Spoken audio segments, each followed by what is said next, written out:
English is the mother tongue of hundreds of millions of people, but this doesn't prevent them from making mistakes. And since we all acquire language unconsciously as infants and children, most English speakers aren't even aware of the mistakes they make. To make sure you make a better impression in your next job interview, or don't get marked down on your next college essay, we're here to bring you the 10 most common mistakes made by English speakers. Spelling isn't always reflective of pronunciation, and in English, it can be a real nightmare, especially given the seeming arbitrary rules. One of the most common written mistakes made by native speakers is the inability to distinguish the contractive form of its, it''s, which is short for it is, from the possessive pronoun form its, its, which as the name implies, indicates possession. It's raining versus it's raining. Because they sound the same, many speakers mix them up despite years of the rules being hammered into their heads at school. One of the more recent quote-unquote innovations, if you wish to call it that, in modern English has been the new use of the word like.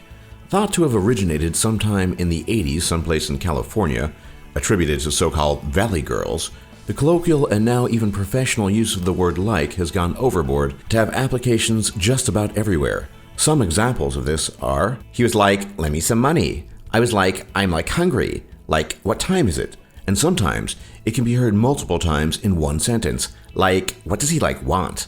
The technical linguistic term for this is quotative, so called because it is frequently used to quote speech, but more often than not, it is just used as a speech filler. Regardless, if you show up to a job interview saying the word like 2 to 3 times in each sentence, you might want to consider a job that doesn't involve speaking. One of the more recent developments in English, particularly in American English, is the lack of distinction between the phrase there is versus there are.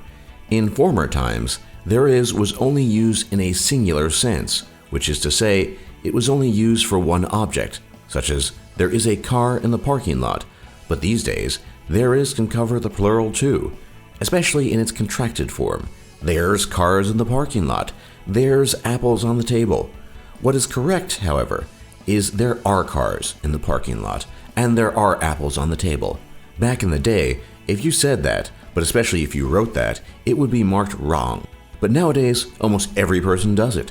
Still, it is technically incorrect, so be on the lookout when speaking and writing in an official capacity. One of the things people tend to confuse a lot is the difference between the verbs affect and effect. They are similar to each other in meaning, which serves to further the confusion, but they are not the same. Affect takes what is called a direct object, or more simply put, something affects something else, but effect is more often than not a noun. You can say something has an effect on something, but you must say something affects something else. Of course, there is a verb effect as well, which means to bring about, such as the example, to effect change. And there is a noun affect, which refers to an emotion associated with a set of ideas. But that really isn't the issue. Yet another thing to be on the lookout for before sending in that resume. There are many archaic remnants of older English, and the who-whom contrast is one of them, and one that most people just don't understand.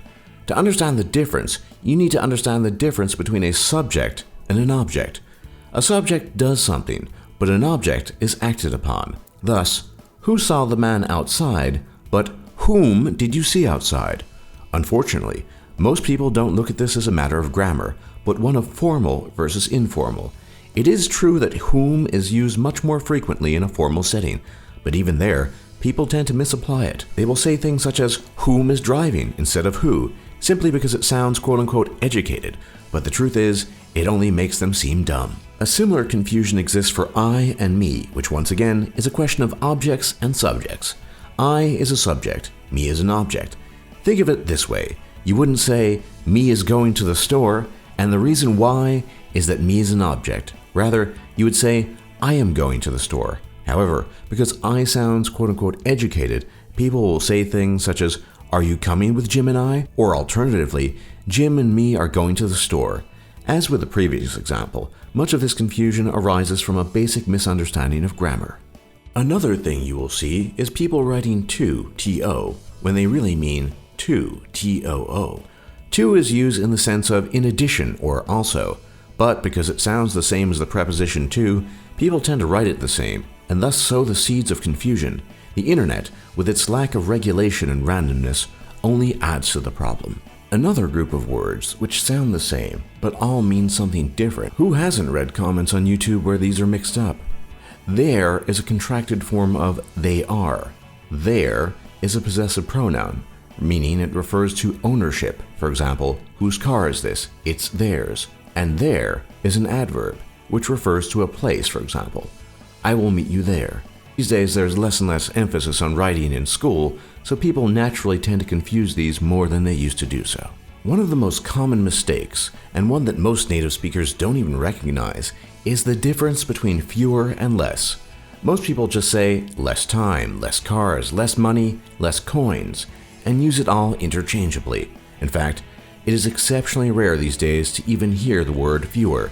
But less cannot actually be used as often as it is used. Less refers to things that cannot be counted individually, such as money or time, but fewer refers to things that can be counted, such as cars and coins.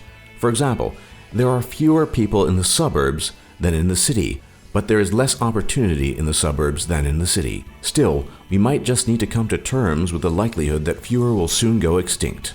A favorite of grammar Nazis, the then-than confusion is easy to explain.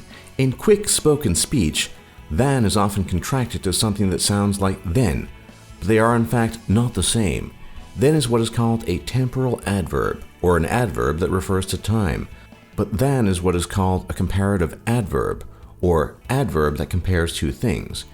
If you are careful, you can hear the difference in pronunciation. The effect on him is greater than expected, but then they came to look for him. They sound different and are different in meaning.